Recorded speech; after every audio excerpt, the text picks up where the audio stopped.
مني كنبغي نمشي مع شي حزب سياسي الان اخاف يستغلوك وتولي بوق وتسالي الحمله الانتخابيه ويلوحوك.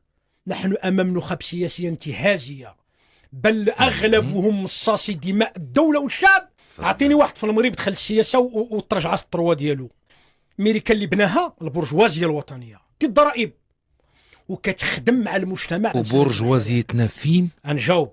واش ماشي عيب كاينه غننظموا كاس العالم ويخرجوا الناس فيسبوك ماز وحدهم البرجوازيه والاثرياء وتيقول لك بغينا الريزو بغينا دار الامومه؟ واش هاد الاثرياء د البلاد اللي عطاتهم الدوله المغربيه كل شيء ما يقدروش يديروا دار الطالب فيسبوك ماز؟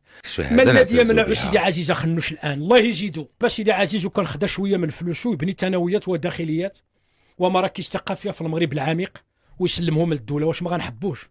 من اثرياء المغرب اللي كياخذوا الاراضي باثمنه رمزيه ويبنيو السكن الاقتصادي ويبيعوه بالملايير.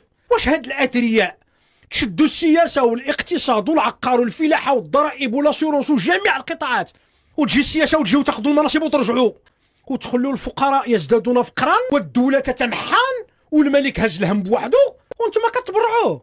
ايوا دابا راه رجال الدوله اللي شادين البلاد والله ما تينعسوا. صاحب شركه الفيسبوك في العالم كيتطوع ويساهم ب 60% لفقراء بلده. اعطيني برجوازي مغربي دار شي مشروع عطاه للدوله.